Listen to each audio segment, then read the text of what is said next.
नमस्कार। आज की खास मुलाकात के खास मेहमान आप अपनी स्क्रीन पर देख रहे होंगे, जो फरीदाबाद जिले में लगातार साइबर क्राइम की जो बढ़ती वारदात है उस पर अंकुश लगाते हुए अक्सर ये नजर आते हैं। इनके परिचय की आवश्यकता तो नहीं है, लेकिन मैं इनके परिचय पे एक नजर जरूर डाल देती हूँ।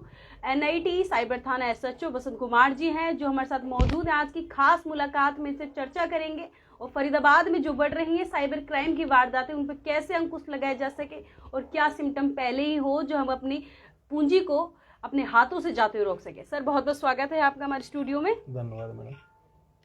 सर, लगातार फरीदाबाद में जो साइबर क्राइम की वारदात बढ़ रही है, पहले फरीदाबाद में एक ही साइबर जो थाना था, चौकी तो हुआ करती थी, उस समय से आप शुरुआत करते हुए फरीदाबाद में हैं। आज तो 3 जो साइबर थाने हो चुके हैं और प्रत्येक चौकी थाने में एक साइबर डेस्क भी लग रहा है। सर, आपकी इस जर्नी के बारे में जानेंगे कि कैसे आपने एक थाने से लेकर 3 थानों तक शुरुआत की और आज SHO में आप प्रत्येक जो है साइबर क्राइम की जो वारदातें हो रही हैं उस पर अंकुश लगा रहे हैं। सर, इन पे एक बार विचार डालिए प्लीज। देखिए, 2020 फरवरी में मुझे साइबर क्राइम का चार्ज फरीदाबाद में मिला था, जब मैं गुड़गांव से ट्रांसफ़र होकर फरीदाबाद आया था। तो उस दौरान कोई भी पुलिस स्टेशन वर्किंग में नहीं था। यहाँ पर साइबर कंप्लेंट सेल होती थी। उसके पश्चात सरकार ने सभी कमिश्नरेट जो हैं वहाँ पर एक एक पुलिस स्टेशन को ओपन किया था इसके लिए। तो उसके बाद ये पुलिस स्टेशन में कन्वर्ट हो गया, तो उसका मुझे पैरा SHO होने का सिस्टम मिला। तो उसमें हमने वहाँ काम करना शुरू किया। तो उस समय जब हमारा एक थाना होता था और ट्रेंड स्टाफ कम था, तो डेली के करीब लगभग 100 से 125 कंप्लेंट भी कोरोना के टाइम में हमारे थाने में रिसीव हुई हैं। लेकिन जैसे ही सरकार ने डिस्ट्रिक्ट स्तर पर एक एक पुलिस स्टेशन खोला, तो उसके बाद फरीदाबाद में 3 पुलिस स्टेशन ओपन हो गए और उसके पश्चात हमारा ट्रेंड स्टाफ भी बढ़ा और हमारी कार्य क्षमता भी बढ़ी। तो अब हमारे जो दरखास्तें हैं वो घटकर लगभग 25 से 30 महीने में रह गई हैं और उन पे भी हम काम कर रहे हैं लगातार। सर, कोई चीज़ है, कोई काफिला कितना लंबा आगे निकल जाए, लेकिन एक अपने मन में, एक जहन में ज़रूर एक सवाल रहता है कि इसकी शुरुआत हमसे हुई है, नियुक्ति हमसे हुई है। तो आज फरीदाबाद में जो आपने पहले नियुक्ति हुई थी बतौर साइबर थाने में आप आए थे, आपने पदभार संभाला था, आज के समय में क्या बदलाव आपने फरीदाबाद में किया है और देखा है? जब से हम साइबर पुलिस स्टेशन में कार्य कर रहे हैं जी, तो शुरुआत में जैसा मैंने पहले बोला कि हमारे पास संसाधन सीमित थे जी, और हमारे पास ट्रेंड स्टाफ कम था। तो धीरे धीरे हमने उस एक पुलिस स्टेशन के अंदर ट्रेंड स्टाफ को बढ़ाया। धीरे धीरे लोगों को हमने माननीय CP साहब के आदेश अनुसार ट्रेनिंग दी। DCP हेडक्वार्टर साहब श्री नीतीश अग्रवाल जी हैं, उनके दिशा निर्देश के अनुसार हमने समय समय पर अपनी पुलिस लाइन में ट्रेनिंग प्रोग्राम चलाए। तो इसी वजह से हम बाकी 2 थानों को भी एकदम से एस्टेब्लिश करने में कामयाब हो गए और उनको हम ट्रेंड स्टाफ दे पाए और अब 3 थाना अपनी फुल फ्लैश वर्किंग में है। तो चलिए दोस्तों, तो आप देख रहे हैं साइबर क्राइम से अगर कोई भी आपकी गुत्थी आपके दिमाग में चल रही है, उसे सुलझाने के लिए आप मुझसे ज़रूर अभी लाइव सेशन में जुड़ सकते हैं और कोई भी सवाल जवाब हो आप SHO साहब से डायरेक्ट यहाँ बात कर सकते हैं अपने सवालों को लेकर। तो ज़रूर देर मत करिए, ज़रूर से जल्दी सेशन में आप जुड़ जाइए। सर, लगातार फरीदाबाद में जहां साइबर क्राइम अपनी चरम सीमा पे पकड़ रहा है, वहां पर भी पुलिस संसाधन और पुलिस की जो कड़ी मशक्कत है उसको पीछे से पीछे उसको जकड़ती हुई आ रही है, पकड़ती हुई आ रही है। अब तक लगभग कितनी वारदातों को आपने अपने गुत्थियों को सुलझाया है जब से आप यहाँ साइबर थाने में आए हैं, फरीदाबाद में आए हैं? देखिए, जब हमारा पुलिस स्टेशन एक था तब लगभग हम 200 के करीब वारदातों को हमने सुलझाया है। और जब पुलिस स्टेशन 3 हो गए, पिछले 6 महीने से 3 पुलिस स्टेशन हुए हैं और साइबर कंप्लेंट सेल भी हमने प्रत्येक पुलिस स्टेशन में साइबर डेस्क भी सरकार के आदेश अनुसार बनाई है।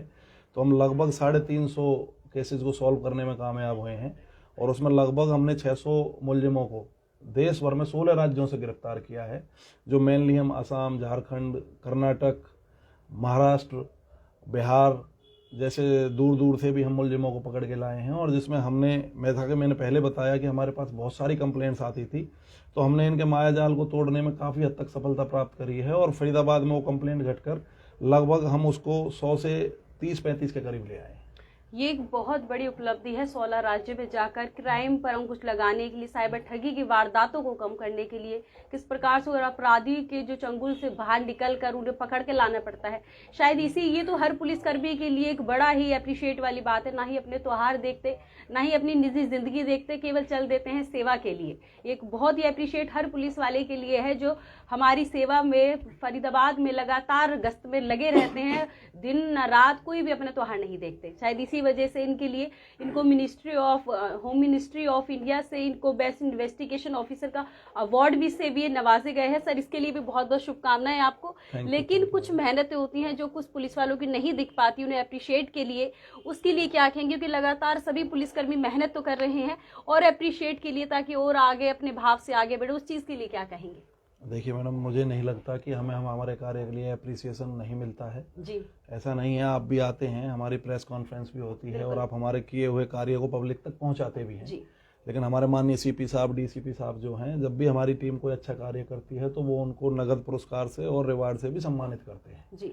और हमें अप्रिसिएशन मिलती है, तभी हम आगे बहुत अच्छे से वर्क कर पा रहे हैं। तो हम इसके लिए अपने अधिकारियों का भी धन्यवाद करना चाहेंगे। बिल्कुल हमें हर चीज़ अच्छे से उपलब्ध है और अप्रिसिएशन भी हमें मिल रहा है। ये बहुत अच्छी चीज है कि अपने जो काम की जो डेडिकेट है वो अपने अधिकारियों को दे देते हैं। शायद यही चीज है कि बड़ों का आदर भी एक यही कड़ी के जरिए किया जाता है। सर, साइबर जो अपराध है उनकी अवेयरनेस की तरफ चलते हैं। अभी हाल ही में आपने लगा सभी कॉलेज, पंचायतों में जाकर, गाँव में जाकर, स्कूल में जाकर, हॉस्पिटल्स में जाकर साइबर क्राइम के प्रति लोगों को जागरूक किया, तो क्या लगा कि लोगों की मानसिकता में बदलाव आया, उस क्राइम को आगे ला रहे हैं, वो साझा कर रहे हैं? देखिए, सबसे बड़ी समस्या क्या थी, साइबर क्राइम कोरोना जब शुरू हुआ हमारा, लगभग अब से 2 साल पहले जी, 2 या 3 साल पहले साइबर क्राइम को कोई नहीं जानता था और साइबर क्राइम बिल्कुल धरातल पे था। लेकिन जैसे ही कोरोना स्टार्ट हुआ तो उसमें सभी लोग अपने घरों में बंद हो गए और सभी के हाथ में फ़ोन आ गए, ऑनलाइन सभी वर्क करने लगे। ऑनलाइन वर्क करते करते तो जो साइबर क्रिमिनल्स थे उनको वो सुनहरा मौका लगा कि भाई हर व्यक्ति फ़ोन के ऊपर है, तो क्योंकि आदमी बाहर नहीं आ रहा था तो सारी सुविधाएं वो फ़ोन पे ले रहा था, तो वो लिंक भेजते या कॉल करते तो लोगों को डिसीव करते, उनसे उनका डाटा ले लेते और उन्होंने साइबर क्राइम एकदम से 400-500 गुना उछाल पे आया। और जो समस्याएं लोगों को थी, सबसे बड़ी इसमें जागरूकता की ही समस्या है, क्योंकि साइबर क्राइम यहाँ से 500, 1000, 2000 किलोमीटर दूर बैठा अपराधी कर रहा है, वो हमारे बगल में बैठा हुआ कोई नहीं कर रहा। जैसा कि मैं बता चुका हूँ कि 16 राज्यों से हमने मुलजिम अरेस्ट किए हैं और इस वजह से लोगों को अवेयर करना बहुत ही ज़्यादा ज़रूरी था। तो हमने, जो हमारी गवर्नमेंट ऑफ इंडिया है और हरियाणा सरकार और हमारे अधिकारी जो हैं, उनके इनिशिएटिव से हम प्रत्येक महीने के पहले बुधवार को साइबर अवेयरनेस डे मनाते हैं और हम जैसे भी कोई स्कूल या कॉलेज हमें इनवाइट करता है, हम अपनी तरफ से भी इनिशिएटिव लेते हैं। माफी चाहूंगी, लाइव सेशन में जैसे कि बताया कि जुड़ना चाहेंगे तो शायद कॉल आई है। हेलो हेलो हेलो, शायद नेटवर्क। जी सर। तो हमने जो इनिशिएटिव लिया है, हमने जो मुलजिम अरेस्ट किए हैं, उससे तो हमें नेटवर्क तोड़ने में मदद मिलती है, लेकिन साइबर क्राइम को असल में अगर ध्वस्त करना है तो जागरूकता ही एक सबसे बड़ा हथियार है। लोगों को ये पता होना चाहिए कि हम किस तरह शिकार हो रहे हैं और किस तरह हम बच सकते हैं। तो हमने प्रत्येक स्कूल, कॉलेज, गांव, पंचायत, बाजार, अस्पताल सभी को रीच किया और सभी जगह पर हम कर चुके हैं और अभी भी लगातार हम कर रहे हैं। लगातार प्रत्येक महीने के पहले बुधवार को ये जागरूकता कैंप लगाते हैं, जिसमें साइबर ठगी की वारदातों पर किस प्रकार से अंकुश लगाया जा सके उस चीज़ का बताते हैं। कोरोना काल में जहाँ चीज़ डिजिटल हुई, ऑनलाइन हुई, बहुत ही ना थकने वाला माध्यम रहा, लेकिन कहीं ना कहीं लोगों की जमा पूंजी पर एक बड़ा ही कालगृह ये बन गया, क्योंकि कैसे लोगों की जो पूरी जिंदगी भर की कमाई है चुटकियों भर में निकल जाती है और लोगों को पता भी नहीं चलता कि ऐसे मेरे खाते से कोई ऐसी चीज़ आई है। पता लगता है तो मैसेज आ जाने के बाद। सर, ये चीज़ें कोई ऐसे तो नहीं है कि छूमंतर से हो जाती हो, कोई हमारे थ्रू कोई गलती होती होगी, शायद कोई ओटीपी शेयर होता होगा या फिर बिना ओटीपी की भी चीज़ शेयर हो जाती है? देखिए मैडम, लगभग जितना मैंने अपने 2 से 2.5 साल के अंदर कार्य किया है, उस कार्य में जो पब्लिक है, वो जो हमारे सामान्य लोग हैं, वो। हेलो, हाँ जी, हेलो हाँ जी, बोलिए सर। जी मैम, मैं आपका भी लाइव देख रहा था अभी। हाँ जी सर, बोलिए बोलिए।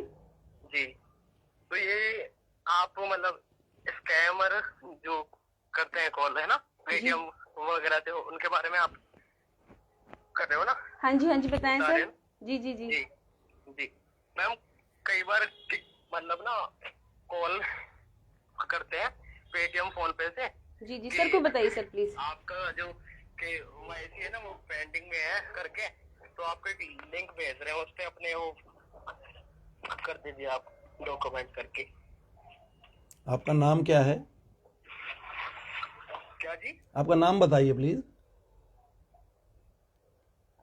जी मैं, एक सेकंड।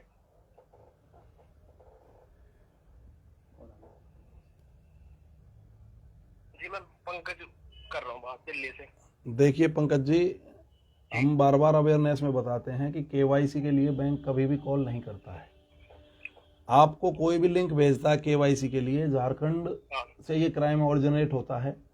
झारखंड में जो मुलजिम बैठे हुए हैं लगभग ई केवाईसी के नाम पे फ्रॉड करते हैं। वो आपकी केवाईसी के नाम पर वो एक फॉर्म भेजते हैं। जो फॉर्म आप ओपन करते हैं तो उस फॉर्म के अंदर 3 से 4 क्वेश्चन होते हैं।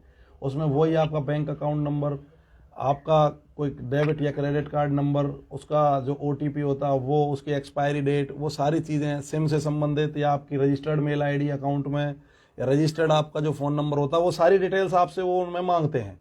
फिर आपसे वो फ़ोन पे बात करते हैं। लेकिन मैं तो यही कह रहा हूँ ना कि बैंक से केवाईसी के लिए कोई ना फॉर्म आता है, ना कोई लिंक आता है, ना वो कॉल करते हैं। जब भी आपको इस तरह की कॉल आए या लिंक आए तो आप अपने बैंक जाइए और बैंक जाकर अपना फिजिकली अपनी केवाईसी कराइए। या बैंक में किसी मैनेजर को जानते हो या किसी व्यक्ति को जानते हो तो उनसे कॉल करिए कि भाई आपने क्या कोई ऐसा लिंक भेजा है, तो पहले उसको आप वेरीफाई कर लें। अगर वो बैंक की तरफ से ही आया है तो बैंक की उसको पहले पूर्णतः वेरीफाई करने के बाद ही आप अपना डाटा शेयर करें।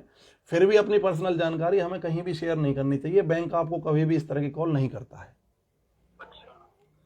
Thank you Pankaj ji. जी। हाँ जी सर, प्रत्येक बुधवार को आप बता रहे थे। मैं ये कह रहा था कि अवेयरनेस जो हमारी है, हमारी जो अवेयरनेस से ही ये क्राइम नीचे आता है। मैंने बताया कि कोरोना के टाइम में जब हर हाथ में फ़ोन चला गया तो फ़ोन जाने की वजह से हम उस पर लग गए। हमें आदत पड़ गई कि हम फिजिकल वर्क नहीं करना चाहते हैं। अब जैसे कि हमें कॉल करेगा कोई भी एक व्यक्ति कि सर मेरी ये कंप्लेंट है, मैं एक कॉमन सा क्वेश्चन कह रहा हूँ, मैं कहता हूँ भैया आप एक बार पुलिस स्टेशन विजिट कर लीजिए, हम आपको अपना फ़ोन दिखा दीजिए, आपकी क्या समस्या है वो बता दीजिए। क्योंकि आप अगर ऑनलाइन कंप्लेन करते हैं तो उसमें सिर्फ 2 से 4 लाइनें आप लिख देते हैं। उससे ना तो हमें क्राइम समझ में आता है और ना ही हमें ये समझ में आता किया किसने है। तो हमें बहुत सारी डिटेल्स पूछनी होती हैं, चीज़ें जाननी होती है, तो इसलिए हम कॉल कर लेते हैं।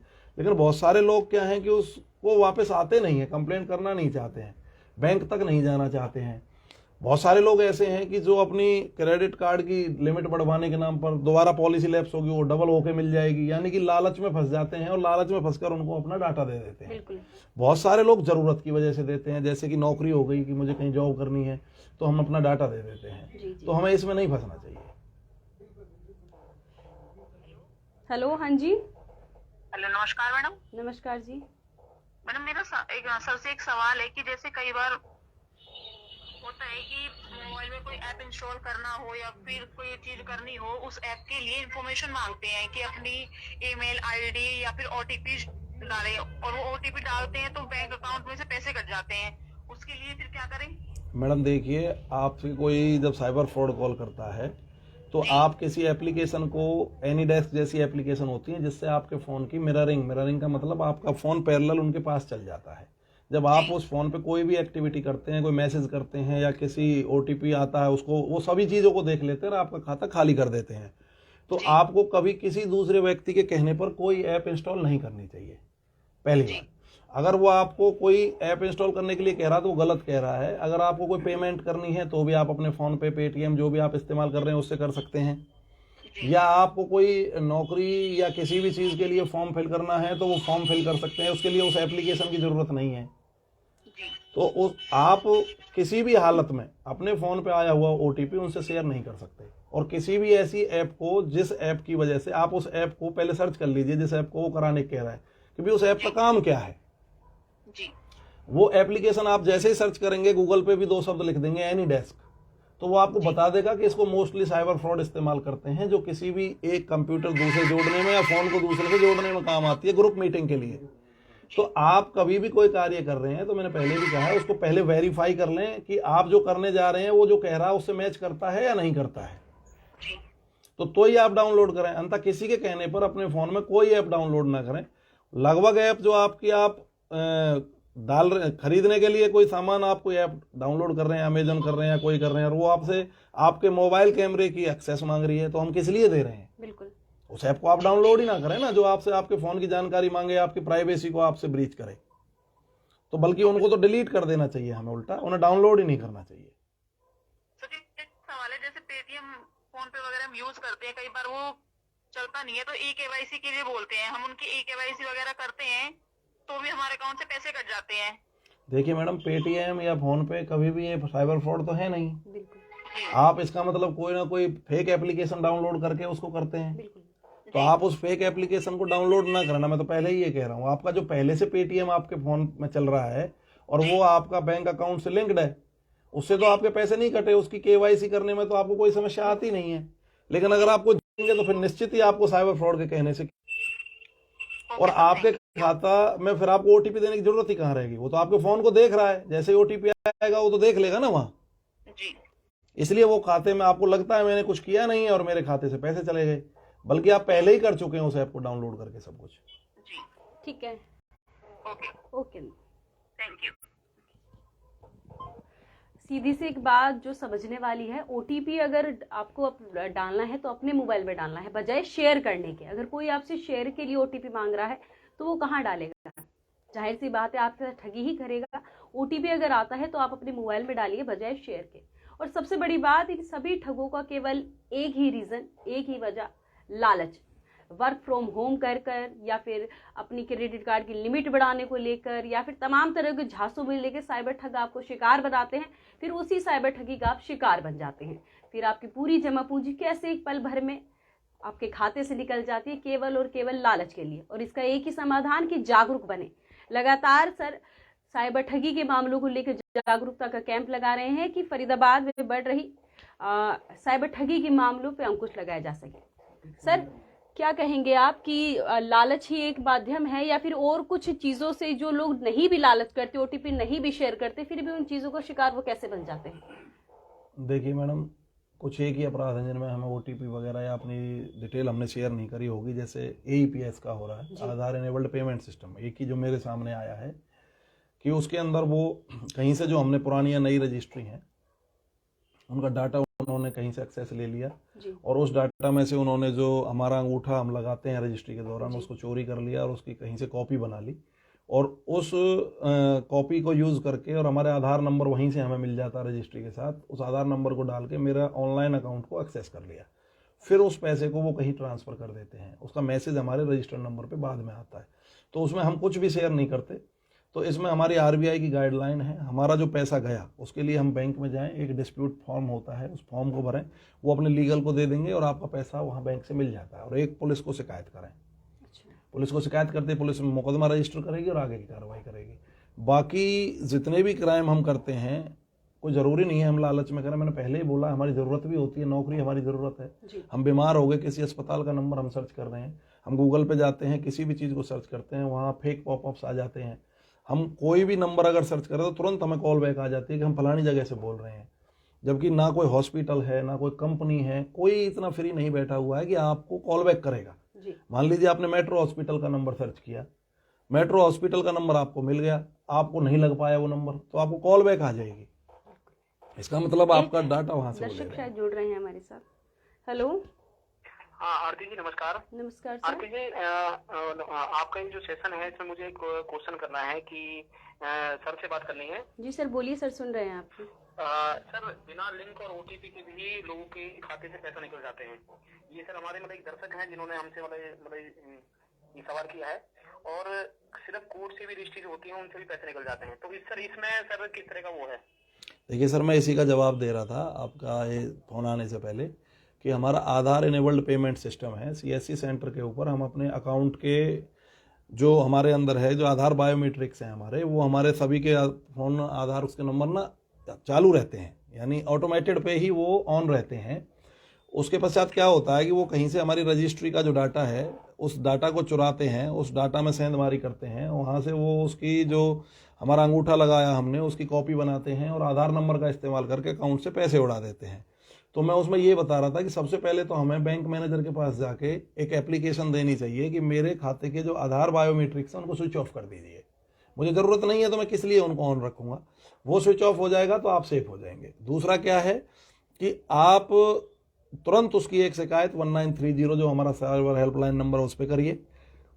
किसी भी अकाउंट में वो पैसे गए हैं, क्योंकि हमारे साइबर हेल्पलाइन नंबर 1930 जो है सभी बैंक नोडल से, इंटरमीडिएट से, सभी गेटवे से, सभी से जुड़ा हुआ है और ये ऑटोमेटेड जाके चालू हो जाता है। तो अगर आप अपने साथ कोई भी फाइनेंशियल फ्रॉड किसी भी तरीके से होता है तो तुरंत आप 1930 मिलाइए। ये हमारा MHA का, मिनिस्ट्री ऑफ होम अफेयर्स का, पूरे इंडिया के लिए एक हेल्पलाइन नंबर है जिसको हम कहीं भी खड़े हैं 24/7 मिला सकते हैं। उसको मिलाते क्या होगा कि आपके जिस अकाउंट में पैसे गए हैं वो वहां पर सीज हो जाएंगे। फिर आप पुलिस को जो कंप्लेंट करेंगे, कंप्लेंट होने के बाद FIR की कॉपी आप लेंगे तो आप कोर्ट के आदेश पर उसकी आप आपके पैसे वापस सुपरदारी पे आ जाएंगे। दूसरा, आप बैंक में जाइए, बैंक मैनेजर से एक फॉर्म मांगिए, डिस्प्यूटेड फॉर्म जिसको हम बोलते हैं, उस फॉर्म को भरिए और उनकी लीगल टीम को चला जाएगा। RBI की गाइडलाइन है कि आपने गलती नहीं की है, आपकी तरफ से कोई डाटा शेयर नहीं हुआ है तो बैंक आपके पैसे लौटाएगा। अगर आपने कोई OTP शेयर किया या आपने खुद से कोई गलती की है या खुद से आपने कोई पैसा डाला है तो आपका इन शर्तों में पैसा नहीं आता। फिर पुलिस इन्वेस्टिगेशन करती है, पुलिस फिर भी करती है जब बैंक लौटा देती है। ठीक है सर, ठीक है। सर इसमें सर जैसे सर वो मेरे साथ कोई साइबर ठग होता है तो मुझे सबसे पहले कॉल करनी है या फिर सीधा मुझे FIR करने के लिए जाना है? सबसे पहले आप 1930 कॉल करिए, वो कंप्लेंट ही हो गई ना आपकी। उसमें 2 काम होते हैं, एक तो आपका जो बैंक कहीं भी पैसा गया है वो सीज हो जाता है। अगर आप तुरंत कॉल करेंगे, वो साइबर ठग क्या है, वो बहुत स्पीड से इस ठगी को अंजाम देते हैं। जैसे ही पैसा किसी अकाउंट में जाता तो 15 से 20 मिनट में निकाल लेते हैं उस पैसे को वो किसी माध्यम से। तो आपको क्या करना है कि पैसे का जैसे ही मैसेज आए तुरंत से 1930 कॉल करना है। अगर वो निकाल लिए किसी माध्यम से तो फिर वो सीज कहाँ होगा। तो आप 15 मिनट के अंदर अंदर तुरंत 1930 पे कॉल करिए। 1930 का मतलब है कि पुलिस कंप्लेंट भी हो गई। मान लीजिए आप NIT में रहते हैं, जैसे मैं NIT थाने का SHO हूँ, तो NIT से आप अगर 1930 कॉल करेंगे तो मेरे पुलिस स्टेशन पे ऑनलाइन पोर्टल पे वो कंप्लेंट तुरंत शो करेगी और मैसेज में मेरा फोन नंबर, जो मेरा सरकारी नंबर है, वो भी उनके पास जाएगा। उसमें जैसे ही कॉल करेंगे एक लिंक आता है, उस लिंक में हम कंप्लेंट भरते हैं, कंप्लेंट को उसमें फिल करके और उस पर सबमिट कर देते हैं तो ही वो पूरी होती है। सबमिट होते ही आपके पास एक मैसेज आएगा कि आपका ये कंप्लेंट नंबर है, एक्नॉलेजमेंट नंबर, और ये फोन नंबर से आप अपनी इसकी अपडेट ले सकते हैं। जैसे ही वो मैसेज आएगा तुरंत से वो कंप्लेंट मेरे पुलिस स्टेशन में रिजेंबल करेगी और उस पर हम आगे कार्रवाई करेंगे। अगर आपकी रात है तो आप बैंक के हेल्पलाइन नंबर पे कॉल करिए और उनको सूचित करके एक्नॉलेजमेंट नंबर ले लीजिए। नहीं तो 24 घंटे तक आप कर सकते हैं। नेक्स्ट सुबह जाके आप बैंक में फिजिकली जाइए, फॉर्म भरिए। आपको RBI की गाइडलाइंस के अनुसार आपकी गलती नहीं है, आपने OTP नहीं दिया, डाटा नहीं दिया, तो आपका पैसा बैंक से वापस मिल जाएगा। ठीक है सर, थैंक यू सर। तो आपने देखा कि इस प्रकार से अगर आपके साथ ठगी होती है तो 1930 पर आप कॉल कर सकते हैं। जो ऑनलाइन आपके FIR है वो भी दर्ज हो जाएगी और आपका जो पैसा है वो रुक करके आगे जो प्रोसेसिंग है उसके जरिए आप तक वापस भी चला जाएगा। केवल ये कि जागरूक बने और जागरूक जरूर बनाएं। तमाम बातों पे चर्चा हो रही थी कि साइबर ठगी की जो वारदात जिले में बढ़ रही हैं उस पर अंकुश तो फरीदाबाद पुलिस लगा रही है, लेकिन आपकी जागरूकता की और आपकी समझ की भी बेहद आवश्यकता है, जिसके चलते लगातार ये साइबर ठगी की वारदातों को अंजाम देने वाले साइबर ठगों पर अंकुश लगाने के लिए लगातार जागरूकता अभियान चला रही है। जो स्कूल, कॉलेज, प्रत्येक गांव में जाकर, प्रत्येक हॉस्पिटल में जाकर ये जागरूक भी कर रही हैं, लेकिन केवल और केवल एक ही उपाय कि जागरूक जरूर बने आप। सर, अंत में आप कुछ कहना चाहेंगे? मैं अंत में यही कहना चाहूँगा, जैसे एक क्वेश्चन है कि भाई अभी ये क्लियर किया मैंने कि अगर आपके साथ साइबर ठगी हो जाती है जी, देखिए हमारे फरीदाबाद के अंदर 3 जोन हैं, एक NIT जोन है, एक सेंट्रल जोन है और एक बल्लमगढ़ जोन है जी। इनके तीनों के हमारे 3 पुलिस स्टेशन हैं और इन 3 पुलिस स्टेशन हमारे कहाँ है मैं बता देता हूँ। NIT का पुलिस स्टेशन सराय हमारा ओल्ड में बैंड मार्केट के अंदर है, जो पुराना पुलिस स्टेशन होता था एक पुलिस स्टेशन, उसमें मैं कार्यरत हूँ एज SHO। दूसरा जो पुलिस स्टेशन है सेंट्रल जोन का, वो सेक्टर 17 पुलिस स्टेशन के फर्स्ट फ्लोर पर है, जिसमें इंस्पेक्टर सतीश कुमार कार्यरत हैं। और तीसरा जो पुलिस स्टेशन है हमारा वो बल्लमगढ़, वो सेक्टर 8 पुलिस स्टेशन के सर्वोदय हॉस्पिटल के सामने फर्स्ट फ्लोर पर है। तो तीनों जोनों के लोग अपने अपने जोन में ही शिकायत करें, मेरा ये कहना है, ताकि उन्हें एक दूसरी जगह पर न जाना पड़े। दूसरा हमारा एक क्या है कि 25,000 का जो फाइनेंशियल फ्रॉड है, 25,000 तक के फाइनेंशियल फ्रॉड पर आप साइबर डेस्क हमारे प्रत्येक पुलिस स्टेशन में बनी हुई है। लोग क्या करते हैं, चौकियों में जाते हैं, चौकी में साइबर डेस्क नहीं है जी। साइबर डेस्क जो है पुलिस थाने में है। थाने और चौकी में डिफरेंस करें, पुलिस स्टेशन जाएं। मान लीजिए किसी व्यक्ति के साथ 10,000 का फाइनेंशियल फ्रॉड सेक्टर 19 में हो जाता है जी। तो वो सेक्टर 19 जहां हम बैठे हैं यहाँ से ओल्ड थाने में जाए और वहां साइबर डेस्क पे सब इंस्पेक्टर इंचार्ज है, उनको जाके अपनी कंप्लेंट करें। वो अगर साइबर थाने आएंगे तो हम कहेंगे भी साइबर डेस्क पर आप कंप्लेंट, हम ले भी लेंगे तो उसको वहां भेजेंगे जी।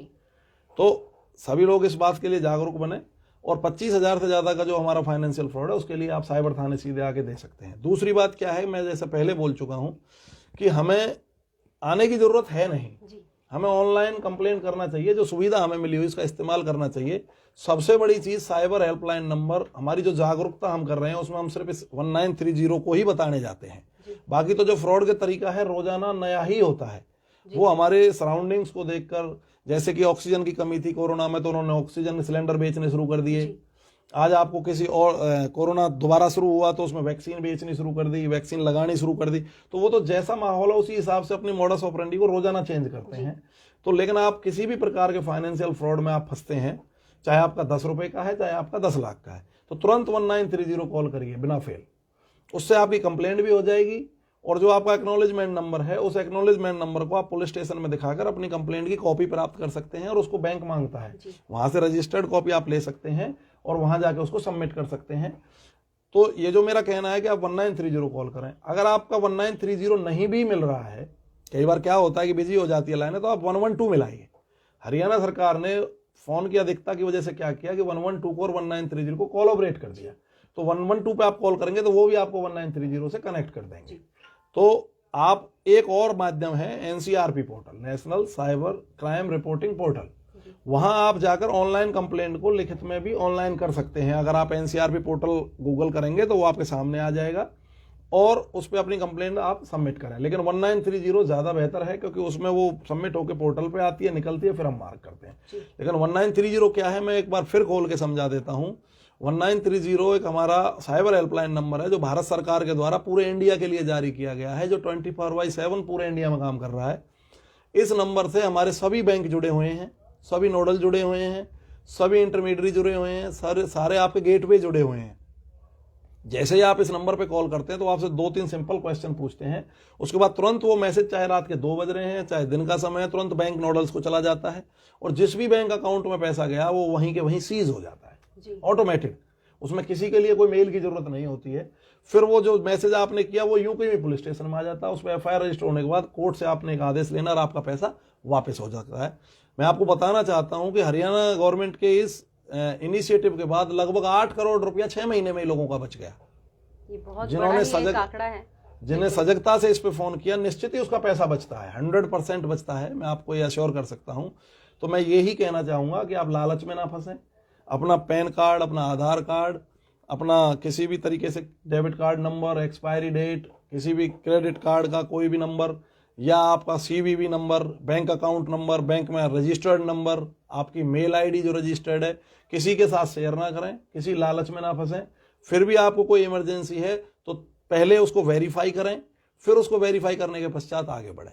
मेरे एक बड़ा महत्वपूर्ण सवाल है जो मुझे याद आ गया सर, जैसे सोशल मीडिया की तरफ हमारे जो युवा हैं अग्रसर रह रहे हैं, कुछ टाइम पहले की व्हाट्सएप पे फेक आईडी बना करके पैसे उधार मांगना और वीडियो कॉल करके हल्का सा फेस दिखा करके फिर एक मानसिक प्रताड़ना के, एक जो हमारे आर्थिक प्रताड़ना तो होती है लेकिन हमें मानसिक प्रताड़ना का भी उन्हें सामना करना पड़ता है। तो उन युवाओं को भी क्या कहेंगे कि उधार मांग रहा, उनके वीडियो कॉल करके उनको थोड़ा सा फेस लेने के बाद उन्हें टॉर्चर करना, ब्लैकमेल करना, उस तरह की प्रताड़ना के लिए क्या कहना चाहिए? देखिए मैडम, आज की डेट में 2 से 3 क्राइम है जो बहुत जोर से चल रहे हैं, मैं उनको बताना चाहूंगा और वो समझना भी चाहिए। एक तो हमारा जो आपने बोला कि व्हाट्सएप के ऊपर कोई फेक आईडी बनाता है और पैसे मांगता है, तो कॉमन सी बात है कि मेरे नाम से कोई फेक आईडी बना के पैसे मांग रहा है तो कम से कम जानकार से मांगेगा, क्योंकि वो मांगता किससे है, क्योंकि उस फोन के अंदर वो किसी भी तरीके से जा चुका है, घुस चुका है, तो उस फोन के जो कॉन्टेक्ट्स हैं वो उन्हीं से संपर्क करता है व्हाट्सएप पे।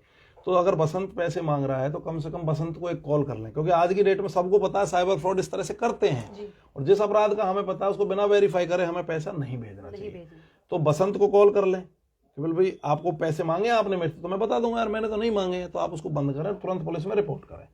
दूसरा एक सेक्सटॉर्शन चल रहा है कि आपको कोई भी व्यक्ति आपसे फेसबुक मैसेंजर पे बात करेगा, वहां व्हाट्सएप नंबर का आदान प्रदान होगा, फिर आपसे मीठी मीठी बातें कोई लड़की बन के करेगी, तो वहां से उधर आपको एक कॉल आएगी, वीडियो कॉल, आप उसमें उधर से वो अपने कपड़े उतारना शुरू करती है या न्यूड एकदम से पिक्चर होती है, आप काट भी देते हैं तो वो मॉर्फ करके आपका चेहरा लेते हैं और बाकी बॉडी किसी और की लगा देते हैं और वो आपका वीडियो एक क्रिएट कर लेते हैं फेक। फिर वो आपको धमकाना शुरू करते हैं कि भाई आपका वीडियो मेरे पास है, मैं पुलिस अधिकारी बोल रहा हूँ और ये इसने शिकायत करी है। फिर वो आपको एक अकाउंट नंबर देगा, भाई आपको निपटना तो इसमें पैसे डाल दीजिए। एक्चुअली ये हमारा जो मेवात रीजन है, राजस्थान, आपका यूपी और हमारा हरियाणा, इसका जो ट्रायंगल ये बनता है, लगभग ये सेक्सटॉर्शन का क्राइम यहीं से ओरिजिनेट हो रहा है, जिसपे हमने कार्य भी किया है और पहले हमने अरेस्ट भी किए हैं और अभी भी हम कार्य कर रहे हैं। तो आप जैसे ही उनको धमकाएंगे तो वो तुरंत से उसी असलियत पे उतर के आ जाते हैं और वही बात वो करने लगते हैं। आपने जब इस तरह के क्राइम का आप शिकार हो, पहली तो बात यह कि वीडियो कॉल अननोन नंबर से आपने नहीं उठानी। बिल्कुल। आपने किसी भी तरह की व्हाट्सएप कॉल नहीं उठानी, फिर भी कोई मजबूरी तो उसको काटिए और सिंपल सेलुलर कॉल करिए ताकि आपका कोई चेहरा उधर ना जाए, वो उठाएंगे ही नहीं आपका कॉल बैक। दूसरी बात, अगर बाई दी भी हमारे साथ ये हो भी जाता है तो तुरंत से अपने फ़ोन नंबर को स्विच ऑफ कर दीजिए और पुलिस को सूचित करिए। वहां से कोई सीबीआई अधिकारी बन गए, कोई पुलिस वाला बन गया, कैसे भी फोन कर रहा है, वो बिल्कुल फेक है। वो पुलिस की डीपी लगाए रखते हैं, किसी ऑफिसर की लगाए रखते हैं, पुलिस वाले की गूगल से सर्च करके, वो बिल्कुल झूठ है। आप उनके जाल में ना आए और उनसे बिल्कुल भी आपने नहीं डरना है, वो आपका कुछ नहीं बिगाड़ पाएंगे जब तक आप पुलिस में कंप्लेंट नहीं करेंगे। दूसरा जो क्राइम मैं बताना चाहता हूँ वो लोन ऐप केस का है कि हम 2-2, 4-4, 5-5 हज़ार का लोन लेने के लिए बहुत सारी ऐप्स को हम डाउनलोड कर लेते हैं। उसमें वो स्टार्टिंग में ही हमारे फ़ोन की हमसे एक्सेस मांग लेते हैं और वो फ़ोन पूरा का पूरा उनके पास चल जाता है। तो हमारी गैलरी में जो हमारी पर्सनल फ़ोटो हैं या फिर हमारे नंबरों को वो ले लेते हैं। उसके पश्चात वो हमें कॉल करते हैं, जैसे हमने लोन भर दिया तो भी और नहीं भरा तो भी, तो वो हमें धमकाना शुरू करते हैं, हमारी फ़ोटोज़ को मॉर्फ करते हैं, हमारी गैलरी से लेके हमारे पेरेंट्स को, हमारे सिस्टर्स को, ब्रदर्स को भेजते हैं और हमें ब्लैकमेल करने की कोशिश करते हैं। तो मेरा मानना यह है कि किसी भी लोन ऐप से लोन लेने से पहले NBFC, नॉन बैंकिंग फाइनेंशियल जो हमारा होता है RBI से, वो ऑथेंटिकेट है या नहीं है हमें चेक कर लेना चाहिए, उसका ट्रैक रिकॉर्ड देख लेना चाहिए, लोगों के कमेंट्स देख लेने चाहिए। और मैं तो ये कहता हूँ कि 2 से 4 हज़ार का लोन हमें लेना ही नहीं चाहिए, क्योंकि आपको जाना है तो बैंक जाइए, वहां से आप अपना पर्सनल लोन किसी भी तरीके से ले सकते हैं। तो वो जो इस तरह लोन बांट रहे हैं वो हमें ब्लैकमेल करते हैं बाद में और हमारे लिए बहुत बड़ी समस्या क्रिएट होती है। दूसरा, अभी हमने एक मुकदमा अभी खोला था कि हमारे नाम से कोई हमारे पैन कार्ड और आधार कार्ड का इस्तेमाल करके हमारे नाम से लोन निकाल लेता और हमारा सिविल खराब हो जाता है, फिर हमें लोन नहीं मिलता है। तो आप इस चीज के लिए आप चेक कर सकते हैं कि भी मेरा बैंक में जाके पता करिए कि भी मेरा सिविल ठीक है नहीं है। हमें जागरूक बनना चाहिए, समय समय पर चीजों को चेक करते रहना चाहिए और तुरंत पुलिस में जाके शिकायत करनी चाहिए। तो आपने देखा कि अगर कोई OLX जैसे या फिर ये तमाम तरह के ऐप है जिसमें चीज़ों को बेचा और खरीदा जाता है, उसमें सस्ते दामों को आपको झांसे में लेकर फिर किस तरह से एक बड़ी वारदात को अंजाम दिया जाता है, फिर आप शिकार बन जाते हैं साइबर ठगी का। आप इन ठगी से केवल एक ही तरह से बच सकते हैं कि चीज़ों को प्रैक्टिकल रहकर जाने और बाय फेस इन चीज़ों को जाकर पता करें कि वाकई में क्या चीज़ है, कि आपसे उधार जो मांग रहे हैं मजबूरी का झांसा देकर, क्या वाकई में उनके पास वो मजबूरियां हैं या केवल और केवल ये साइबर ठग आपको ठगने के एक शिकार बना रहे हैं। केवल जागरूक बने और जागरूक बनाए। फिर भी आपको कोई सवाल या जवाब है तो आप बसंत जी से पूछ सकते हैं। इन्होंने प्रत्येक जोन के जो साइबर थाने हैं उनके लोकेशन इन्होंने बता दिए कि कहाँ किस जगह है, तो ज़रूर आप इसे संपर्क कर सकते हैं और ऐसी खबरों के साथ मेरे साथ ज़रूर बने रहिए। मैं आरती राय इस खास कार्यक्रम में।